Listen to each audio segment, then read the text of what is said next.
रविवार रात 9 बजे।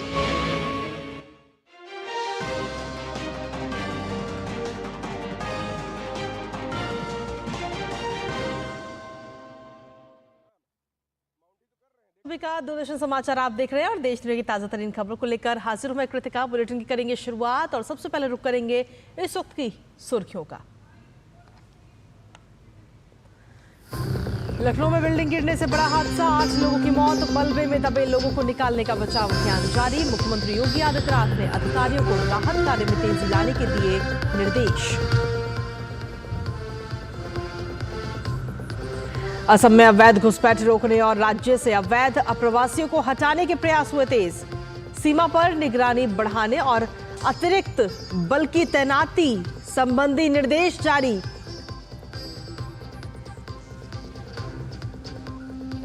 अंतर्राष्ट्रीय साक्षरता दिवस आज, राजधानी दिल्ली के विज्ञान भवन में होगा विशेष आयोजन। उपराष्ट्रपति जगदीप धनखड़ होंगे आयोजन में शामिल। विदेश मंत्री डॉक्टर एस जयशंकर आज से सऊदी अरब की यात्रा पर रियाद पहुंचे। विदेश मंत्री पहली भारत खाड़ी सहयोग परिषद जीसीसी की विदेश मंत्रियों की बैठक में लेंगे हिस्सा। जीसीसी सदस्य देशों के विदेश मंत्रियों के साथ भी करेंगे द्विपक्षीय बैठकें। भीषण सूखे और भूखमरी की चपेट में अफ्रीकी देश, भारत ने भेजी जिम्बाब्वे, जाम्बिया और मलावी को मानवीय सहायता। बारिश का दौर रहेगा जारी, मौसम विभाग ने उत्तर भारत समेत मध्य प्रदेश, महाराष्ट्र, पश्चिम बंगाल और ओडिशा समेत कई राज्यों के लिए जारी किया अलर्ट। देश भर में धूमधाम से मनाया जा रहा है भगवान गणेश का 10 दिवसीय गणेशोत्सव। चारों ओर लगा गणपति बप्पा मोरया का जयकारा। देश भर के पंडालों में उत्सव की रौनक। आज होगा 1.5 दिन के गणपति का विसर्जन। और खेल की खबरों में पेरिस पैरालंपिक में भारत का शानदार प्रदर्शन जारी। प्रतियोगिता के आखिरी दिन आज पूजा ओझा खेलेंगी पैरा कैनोइंग का सेमीफाइनल। फिलहाल भारत ने 7 स्वर्ण सहित जमाया 29 पदक पर कब्जा।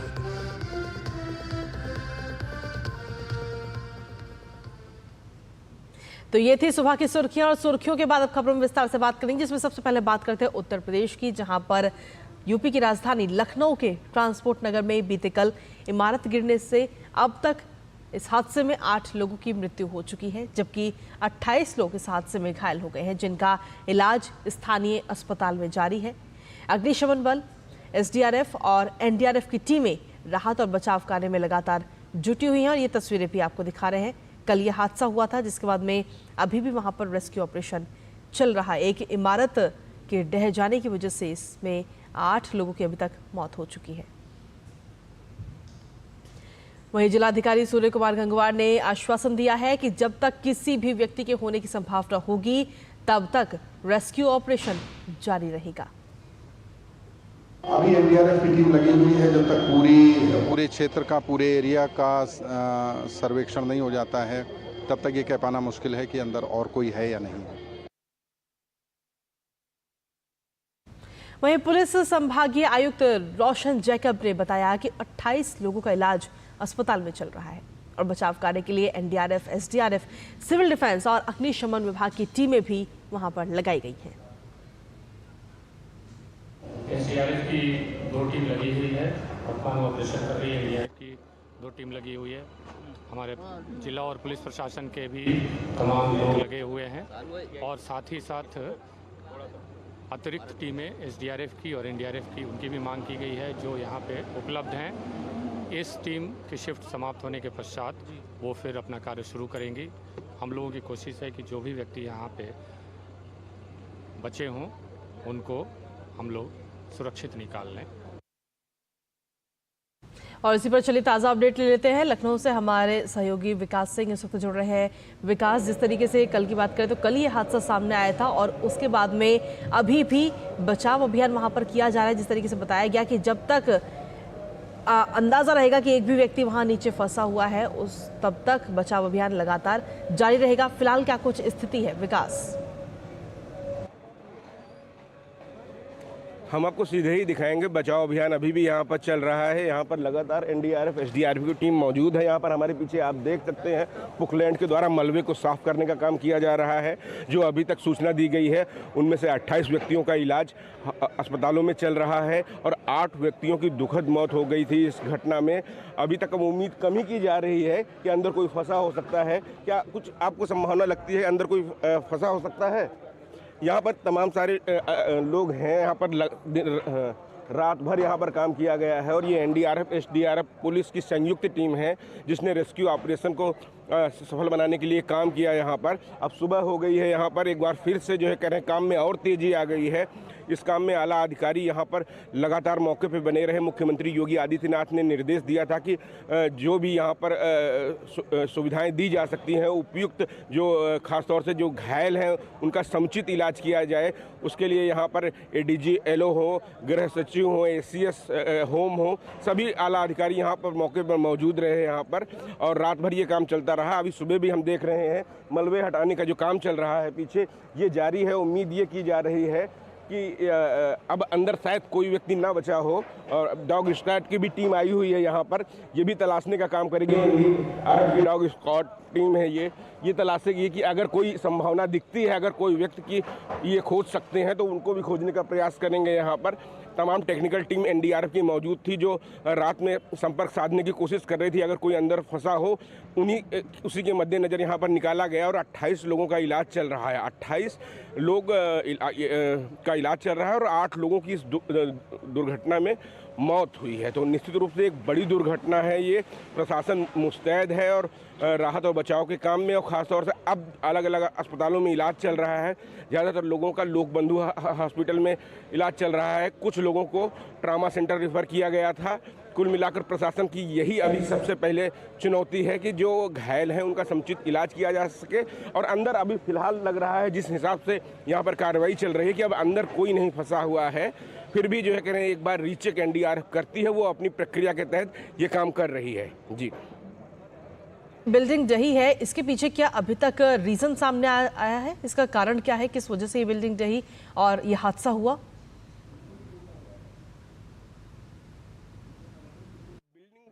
ढहने का अभी कोई औपचारिक कारण नहीं बताया गया है। ये अधिकारियों ने कहा है ये बात तो विस्तृत रिपोर्ट के बाद ही पता चलेगी। लेकिन जो शुरुआती जो बात कही जा रही थी, चूंकि ये बिल्डिंग यहाँ पर खासतौर से थोक का काम होता था, यहाँ पर दवा का काम होता था, नीचे पैकेजिंग का काम होता था।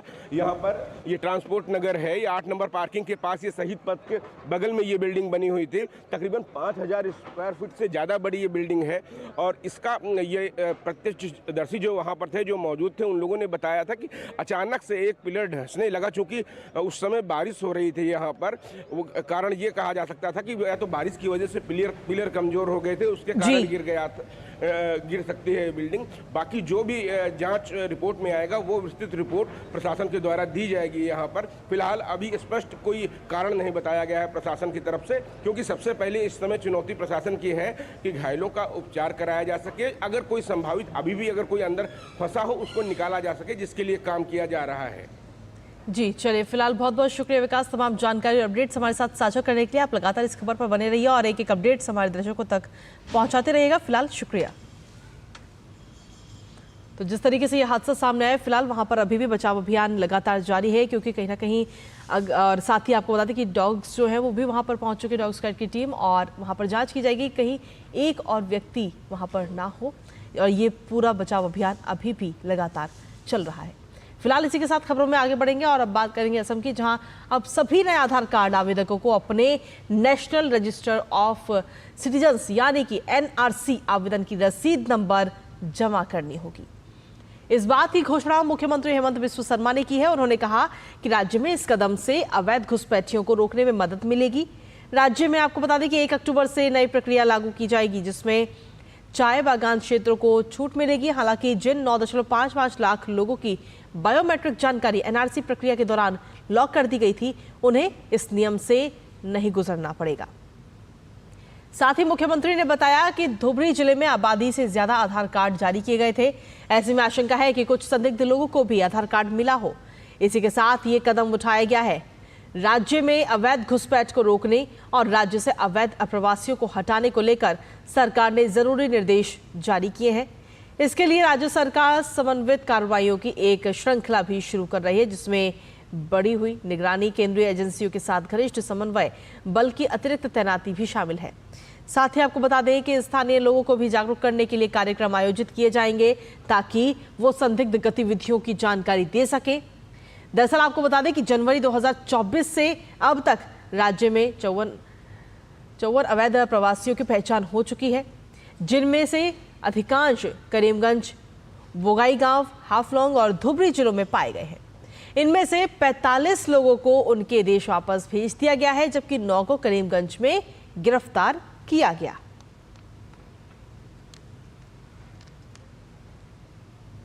और खबरों का सिलसिला डीडी न्यूज पर यूं ही लगातार जारी। इसी बीच बुलेटिन में वक्त एक छोटे से ब्रेक का है, आप बने रहिए हमारे साथ।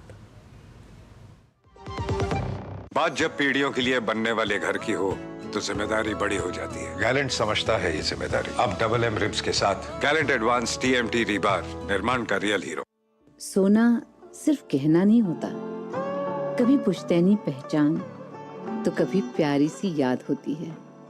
लाइफ में आगे बढ़ने के लिए उसी सोने से गोल्ड लोन लेने का फैसला समझदारी का होता है। मुथूट फाइनेंस ये बात समझते हैं, इसीलिए वो ईमानदारी, सच्चाई और आपके विश्वास को सबसे बढ़कर मानते हैं। मुथूट फाइनेंस, सदियों का भरोसा हमेशा के लिए। तो गोल्ड लोन के लिए कॉल करें 1-800-313-1212। वो मिस्टर विकास की फाइल आप पॉलिसी बाजार। मैम, आपका हेल्थ इंश्योरेंस क्लेम अप्रूव हो गया है, अब आप सर को घर ले जा सकती हैं। क्लेम के टाइम पे हमेशा आपकी हेल्प को तैयार। पॉलिसी बाजार, 1 करोड़ का हेल्थ इंश्योरेंस सिर्फ 390 रुपए महीने से शुरू। सुरक्षा की गारंटी हर चीज में जरूरी है, चाहे वो मुश्किल स्टंट हो या अच्छी फसल। इसीलिए ले आइए IIL के ट्रैक्टर ब्रांड का शिनबार, जो देता है सुंडी और ट्रिप से सुरक्षा की गारंटी। और ब्रेक के बाद एक बार फिर से स्वागत है आप सभी का। खबरों में आगे बढ़ेंगे और बात करते हैं अब आज की। दरअसल आज विश्व अंतर्राष्ट्रीय साक्षरता दिवस मना रहा है और इस वर्ष अंतर्राष्ट्रीय साक्षरता दिवस बहुभाषी शिक्षा को बढ़ावा देना, आपसी समझ और शांति के लिए साक्षरता, इस विषय के अंतर्गत मनाया जा रहा है। भारत सरकार ने भी देश में साक्षरता दर को बढ़ाने की दिशा में कई सारे प्रयास किए हैं और इस अवसर पर उपराष्ट्रपति जगदीप धनखड़ आज नई दिल्ली के विज्ञान भवन में एक कार्यक्रम आयोजित किया जा रहा है और उसमें वो शामिल होते हुए नजर आएंगे। आइए आपको दिखाते हैं ये खास रिपोर्ट। विश्व आज अंतर्राष्ट्रीय साक्षरता दिवस मना रहा है। 8 सितंबर 1967 को दुनिया ने पहली बार इस दिन को मनाया था। इस वर्ष की थीम बहुभाषी शिक्षा को बढ़ावा देना, आपसी समझ और शांति के लिए साक्षरता विषय को रखा गया है। नई शिक्षा नीति ने साक्षरता की परिभाषा को विस्तृत करते हुए पढ़ने, लिखने और समझ के साथ गणना करने की क्षमता, यानी पहचान करने, समझने, व्याख्या करने और बनाने की क्षमता, साथ ही डिजिटल साक्षरता, वित्तीय साक्षरता जैसे महत्वपूर्ण मानकों को जोड़ा है। भारतीय संदर्भ में 100% या संपूर्ण साक्षरता के लिए एक बेंचमार्क भी निर्धारित किया गया है। किसी राज्य या केंद्र शासित प्रदेश में 95% साक्षरता हासिल करना पूरी तरह से साक्षर होने के बराबर माना जा सकता है। PFLS 2022-23 के अनुसार देश की कुल साक्षरता दर 80.3% है और भारत पूर्ण साक्षरता के लक्ष्य की ओर तेजी से आगे बढ़ रहा है। Inculcating the spirit of volunteerism, especially amongst our youth, by 2030, we will be in a position to say that whole of India, as per the definition which has just been brought out before us, have become literate, opening a world of opportunity to each and every Indian.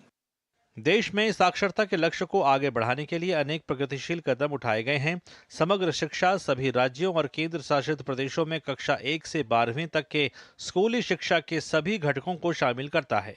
Mid day meal योजना school जाने वाले बच्चों के पोषण संबंधी पहलुओं को पूरा करती है। इसके अलावा राष्ट्रीय शिक्षा नीति 2020, प्रधानमंत्री ग्रामीण डिजिटल साक्षरता अभियान, स्कूल पाठ्यक्रम में डिजिटल साक्षरता कार्यक्रम, उल्लास नव भारत साक्षरता कार्यक्रम NIPL उल्लेखनीय हैं।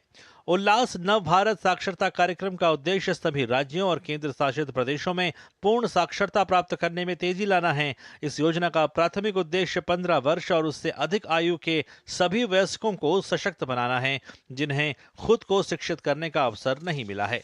विश्व भी साक्षरता के क्षेत्र में पिछले दशक में हुई भारत की उपलब्धियों को सराह रहा है।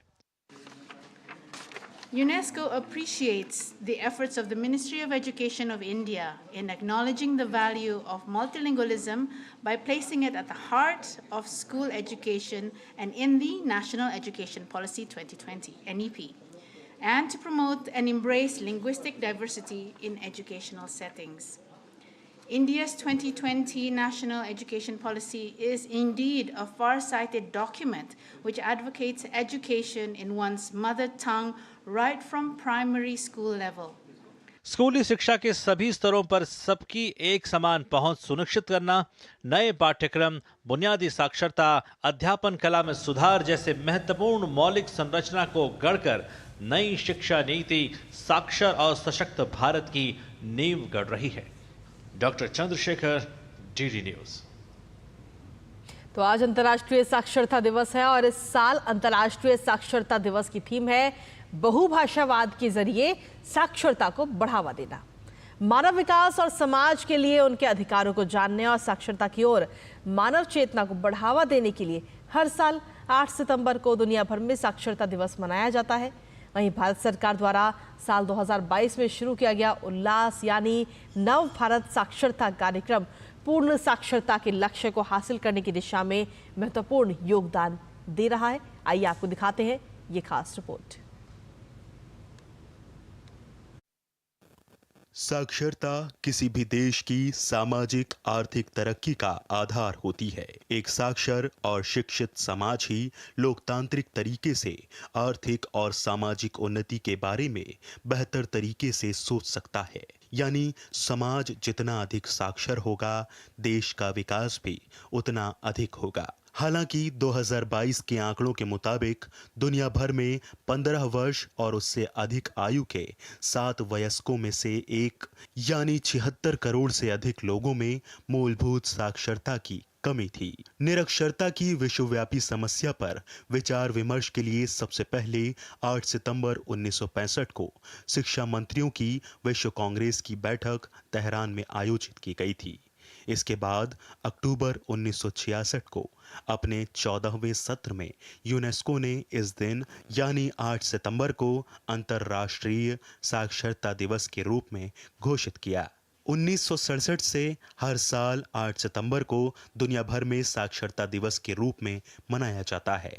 साल 2024 में अंतर्राष्ट्रीय साक्षरता दिवस की थीम है बहुभाषावाद के जरिए साक्षरता को बढ़ावा देना।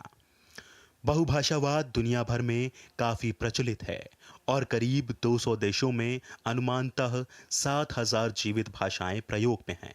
हालांकि करीब 40% आबादी को उस भाषा में शिक्षा हासिल नहीं हो पाती जिसे वो बोलते या समझते हैं। बहुभाषावाद के संदर्भ में आपसी समझ और शांति को बढ़ावा देने में साक्षरता की कितनी बड़ी भूमिका हो सकती है, इस पर अंतर्राष्ट्रीय साक्षरता दिवस 2024 के दौरान व्यापक विचार विमर्श किया जाएगा। साक्षरता दिवस हालांकि पारंपरिक तौर पर सभी आयु वर्ग के लोगों में साक्षरता बढ़ाने के लिए आयोजित किया जाता है, लेकिन इस साल युवा और प्रौढ़ साक्षरता इस आयोजन के केंद्र बिंदु में है।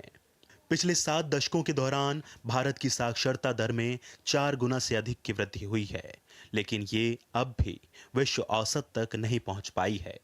आज़ादी के वक्त जहां भारत की साक्षरता दर 18% थी, वहीं अब ये बढ़कर करीब 80% तक हो गई है, जबकि विश्व की औसत साक्षरता दर करीब 87% है। देश में 18 करोड़ से अधिक वयस्क अब भी साक्षरता हासिल नहीं कर पाए हैं। इस खाई को पाटे बिना पूर्ण साक्षरता के लक्ष्य को हासिल नहीं किया जा सकता। पूर्ण साक्षरता के लक्ष्य को हासिल करने की दिशा में बड़ा कदम उठाते हुए केंद्र सरकार ने 2022 में उल्लास नव भारत साक्षरता कार्यक्रम की शुरुआत की। केंद्र प्रायोजित ये कार्यक्रम राष्ट्रीय शिक्षा नीति के प्रावधानों के अनुरूप वयस्क शिक्षा के सभी पहलुओं को कवर करेगा। उल्लास कार्यक्रम के तहत 15 साल के ऊपर के गैर साक्षर जो किसी वजह से औपचारिक स्कूली शिक्षा से वंचित रह गए हैं, उन्हें साक्षर बनाया जाएगा। करीब 1038 करोड़ रुपए के अनुमानित परिव्यय के साथ इस कार्यक्रम को वर्ष 2022 से 2027 के दौरान लागू किया जा रहा है। इस दौरान 5 करोड़ यानी हर साल 1 करोड़ लोगों को मूलभूत साक्षरता के साथ साथ वित्तीय और डिजिटल साक्षरता भी मुहैया कराना इसका लक्ष्य है। उल्लास यानी नव भारत साक्षरता कार्यक्रम ने देश भर में साक्षरता की मुहिम छेड़ी है और राष्ट्रीय शिक्षा नीति की भावना के अनुरूप 2030 तक देश में पूर्ण साक्षरता सुनिश्चित करने की दिशा में ये महत्वपूर्ण भूमिका निभा रहा है। निशांत सौरभ की रिपोर्ट, डीडी न्यूज। और देश में पहली बार मतदान के जरिए देखो अपना देश पीपल्स चॉइस 2024 की पहल की गई है। इसके जरिए देश की विरासतों और धरोहरों के विकास को लेकर अपनी प्रतिबद्धता जताई है। विकसित भारत 2047 की दिशा में इसे एक महत्वपूर्ण पहल के रूप में भी देखा जा रहा है। इसी के साथ मुझे और हमारी टीम को दीजिए अनुमति और आप देखिए इस पर आधारित ये खास रिपोर्ट। नमस्कार। अभी कंपटीशन चल रहा है, देखो अपना देश, ऑनलाइन रैंकिंग चल रहा है, लोग वोट कर रहे हैं और उसमें हमारी कोशिश है कि उस राज्य के लोग वोट करके तय करें हमारे राज्य में ये नंबर 1 पर चीज है जो देखने जैसी है, जाने जैसी है। एक बार वोटिंग से जो सिलेक्ट होंगे तो सरकार कुछ बजट लगाएगी, वहाँ इंफ्रास्ट्रक्चर तैयार करेगी और उनको फिर डेवलप करेगी। प्रधानमंत्री नरेंद्र मोदी की पहल पर एक राष्ट्रीय प्रतियोगिता आयोजित की जा रही है। नाम है देखो अपना देश पीपुल्स चॉइस 2024। जम्मू कश्मीर के श्रीनगर में 7 मार्च को प्रधानमंत्री ने इस पहल की शुरुआत की थी। इस पहल का उद्देश्य देश के लोगों को संस्कृति और विरासत को लेकर सजग बनाना तो था ही, साथ इस पहल के जरिए राज्यों के चुनिंदा पर्यटन स्थलों को चुनकर उनको मिशन मोड में विकसित करना था। देश के लोग ऑनलाइन जाकर के बताएंगे कि ये देखने जैसी जगह है और उसमें जो टॉप पर आएंगे उनके लिए सरकार पसंदीदा लोगों की चॉइस वाला स्थान के रूप में उसका पर्यटन स्थल के रूप में विकास करेगी। ये जन भागीदारी से निर्णय होगा। पीएम नरेंद्र मोदी ने इस अपील के जरिए इकोनॉमी बढ़ाने पर जोर दिया है। पहल की शुरुआत से स्थानीय लोगों की आय और रोजगार बढ़ने की उम्मीद है। इसके साथ ही सरकार चुनिंदा पर्यटन स्थलों का विकास भी करेगी। देश के लोगों की नब्ज समझने के लिए पहली बार देश में इस तरह की कोई पहल की गई है। प्रधानमंत्री ने शिक्षकों से बात करते हुए इस पहल में छात्रों के योगदान का भी जिक्र किया। स्टूडेंट से शुरू कर सकते हैं, ऐसे डेस्टिनेशन योजनाबद्ध तरीके से वहां जाए, रात्रि को वहां मुकाम करें तो उस स्थान के लोगों को लगेगा कि भाई अब रोजगार की संभावनाएं बनेगी, तो होम स्टे बनने लग जाएंगे, ऑटो रिक्शा वाले आ जाएंगे। यानी अगर हम सिर्फ स्कूल में बैठे बैठे तय करें तो इस देश में 100 टॉप डेस्टिनेशन टूरिज्म के हम 2 साल के अंदर तैयार कर सकते हैं। देखो अपना देश पीपुल्स चॉइस के लिए मतदान की आखिरी तारीख 15 सितंबर है। 5 कैटेगरी में पर्यटन स्थलों के लिए वोटिंग की जा सकती है। ये कैटेगरी आध्यात्मिक, सांस्कृतिक एवं विरासत, प्रकृति एवं वन्य जीवन, साहसिक और अन्य हैं। मतदान करने के लिए innoventindia.mygov.in/देखो अपना देश पर विजिट कर सकते हैं। इस पहल की मदद से शीर्ष पर्यटन स्थलों को चुनकर हितधारकों से पर्याप्त समर्थन और निवेश प्राप्त किया जा सकेगा। इसका लक्ष्य सांस्कृतिक स्थलों और परंपराओं के संरक्षण को बढ़ावा देना है। इस पहल से चुनिंदा पर्यटन स्थलों के विकास के लिए अट्रैक्शन और डेस्टिनेशन की पहचान करने में मदद मिलेगी, जो विकसित भारत 2047 की दिशा में देश को आगे लेकर जाएगा। Bureau report, DD news.